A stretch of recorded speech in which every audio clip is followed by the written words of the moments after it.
mengakumulasi posisi agar resesi berakhir bisa untung. Ini juga pertanyaan yang kedua yang ingin saya ceritakan. Oh Pak, saya akan beli posisi, perpanjang posisi terus Pak. Ada juga loh orang yang mengambil long term ya. Oh iya, saya derivatif Pak. Kenapa? Karena saya nggak punya tempat simpan. Saya juga nggak mau membeli sahamnya Pak. Saya mau membeli langsung CFD-nya saja. Tapi saya mau akumulasi Pak. Sekarang beli, ini mau kedengeran nggak sih kok jadi hujan gede di Jambi ya? Oh, ya itu udah beli lagi. Hati-hati, good idea tapi berhati-hati. Resesi tidak bisa kita ketahui berakhirnya dan kita tidak bisa ketahui awalnya. Jangan lupa ada penjelasannya nanti bagaimana awal resesinya. Jangan lupa pandemi kemarin di awal juga menjadi trigger awal resesi dan masuk resesi lainnya menjadi lebih awal. Hari ini kan jadi kayak kita di pintu gerbang, jadi kayak makanan pembuka tuh resesi pada COVID, betul nggak? Dan kita bilang, wah kayaknya tenang nih begitu selesai daripada pandeminya, wah pokoknya mantep nih, udah bentar lagi katanya udah akan dinyatakan aman. Kita tahun 2022 sudah lepas masker ibaratnya begitu ya, dinyatakan aman. Lah kok jadi tambah parah ya begitu boleh lepas masker tapi harus pakai oksigen. Kenapa? Karena megap-megap duit masalah gitu ya, karena masalah baru yang datang gitu. Jadi menjadi trigger awal untuk terjadi selanjutnya yang bermasalah gitu ya. Jadi kalau kita lanjutkan, tidak ada kesempatan untuk trading, tentu ada, lakukanlah pada trading yang dua arah gitu. Karena kita yang depends on the buy doang, long doang, kita akan repot nantinya di sini. Penurunan pasti ada penguatan pasti ada pelemahan. Ini selalu dua hal ya. Jadi turun pasti ada naik pasti ada turun gitu. Lakukan long dan short secara short to mid strategy. Jadi kalau orang yang mau ambil sesuatu dengan pemahaman bahwa saya tidak mau urusan dengan yang namanya resesi nanti, pokoknya apa yang ada di depan saya mau ambil, ya daripada kita pusing-pusing ambil sahamnya, ya mungkin kita bisa ambil indeksnya juga. Dengan kita ambil indeksnya ya kita tinggal ambil short to mid strategy aja. Oh oke, ini sudah mulai naik, oke titik ini ya, oke saya akan lakukan sell seperti itu. Karena dari posisi seperti itu akan jauh lebih aman karena trennya tengah turun ya. Lakukan transaksi pada indeks akan lebih mudah. Kenapa? Karena Anda mengagregat. Indeks itu kan mengagregat dari DJI 30 ya kan, Dow Jones Industrial Average 30 itu berarti kan adalah 30 saham yang ada di Amerika dan itu ya semuanya baik. Dan indeks DJI 30 itu jarang masuk keluar itu sahamnya, beda kayak LQ45 di Indonesia 6 bulan sekali pasti ada yang lengser, ada yang masuk baru gitu ya. Tapi kalau DJI 30 itu 10 tahun masuk 1, 10 tahun masuk 2 gitu. Jadi tidak sering-sering berganti, secara otomatis indeksnya juga jauh lebih stabil daripada Anda memerlukan waktu lebih banyak. Ya fokus kepada trading indeks itu juga sesuatu yang bisa kita gunakan. Indeks saham US ada S&P 500, ada industrial DJIA Dow Jones Industrial Average, ada Nasdaq 100 itu adalah 100 perusahaan teknologi top yang ada di Amerika masuk sebagai Nasdaq 100, ada Russell 1000 seperti itu ya. Ini empat-empatnya indeks yang bisa Anda coba ya.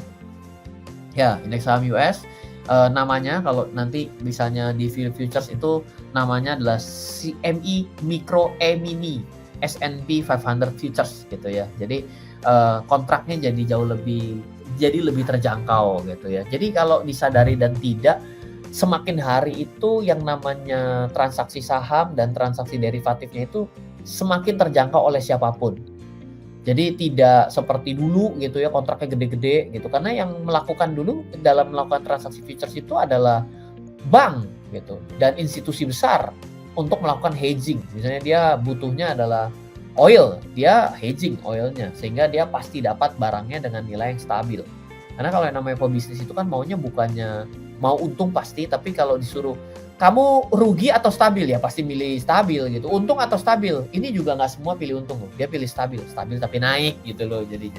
Jadi kita bisa pakai yang namanya indeks saham juga di sini ya. Contohnya ya 4 ini gitu. Bisa nanti bisa coba untuk transaksi ini di Philip Futures seperti itu. Ini adalah salah satu contoh simulasi dari kita melakukan short. Kan tadi kita di awal sudah bilang ya, oke, kita akan lakukan proses short gitu. Di mana short ini ya nggak terlalu membutuhkan waktu lama ya, bisa cepat. Ini contohnya di sini kontrak dari Micro E-mini S&P 500 Index Futures ini dibaca pada chart 3 jam. Jadi kalau kita ngelihat yang namanya indeks tuh enak ya. Kalau chart kecil sekalipun tetap kelihatannya rapi gitu, kayak gini ya. candle-nya rapi-rapi ya. Nah, jadi kita bisa lakukan kontrak untuk dengan time frame dengan 3 jam saja. Jadi ini contohnya adalah tentunya pasti harus ada deposit. Jadi ketika kita membuka posisi, di sini adalah initial margin-nya di lock tentunya karena kita membuka posisi di 4177.25 ya di poin ini. Lalu kita lakukan ambil posisi sell. Kalau sell pasti harus buy, kan namanya short sell, jual dulu beli kemudian ya. Jadi nanti di 4177 diambil posisi sell, maka posisi buy-nya ada di posisi 3937.75 ya. Kalau orang bilang gini, Pak, saya bingung Pak, kenapa orang ini melakukan taking profit Pak? Kan mestinya bisa turun lebih jauh lagi. Iya, karena situ sudah lihat kanannya. Coba kalau belum lihat kanannya, ini kan udah sideways ya, orang pasti akan punya gini, waduh udah sideways nih, bakal naik ini, ya sudahlah daripada saya nunggu lama-lama, mendingan saya jual gitu. Ternyata breakdown, ya sudah gitu ya. Money management dan keserakahan yang perlu yang harus kita atur ya. Selisih buka tutupnya tinggal dikurangkan saja, mendapatkan berapa poin. Jadi minimum tick value-nya 0,25 itu 0.25 adalah 1.25 US dollar, sehingga tinggal dihitung poin dibagi 0,25 dikali 1,2. Tenang aja, waktu trading nggak perlu mikirin begini, ini sudah otomatisasi ya. Tinggal tahu nilai kapan belinya, waktu jual ya kita tinggal pencet sell, nggak perlu ngitung-ngitung begini. Ini udah model bursa zamannya sekitar tahun 90-an kali ya. Kalau sekarang mah udah nggak begitu kali ya. Udah beda lah ceritanya ya. Nah makanya net profit, ingat yang namanya net profit selalu adalah gross, harus ada dipotong komisi dulu ya. Komisi ini untung dan rugi Anda tetap akan bayar komisi. Iya dong, kalau nggak Philip Futures nggak bisa dapat apa-apa ya kan. Iya, itu harus kita sadari. Malah justru aneh gitu, yang ada rada-rada aneh gitu. Oh kamu kok bisa brokernya siapa? Oh ya saya ini tidak ada komisi, tidak ada spread, tidak ada swap. Loh kamu ini untungnya dari mana? Ya itu bingung ya. Hati-hati gitu ya. Simulasi kalau loss ya. Ternyata kita ambil posisinya di sini, buka posisi tentunya ada initial marginnya, buka posisi di 3721 di sini 3721 ya. 3721 kita ambil posisinya, kita berharap ini breakout. Kenapa? Karena kita melihat di sini ada resisten. Wah, ini akan bullish breakout gitu ya. 3721 dan ternyata naik lagi, kita akhirnya menyerah kalah di 3751, maka posisi ini kita rugi 30 poin. Bagaimana cara menghitung keuntungan kerugiannya adalah 30 poin dibagi 0,25 dikali 1,25, ruginya adalah 150. Nah, rugi yang 150 tetap akan ditambah dengan komisi.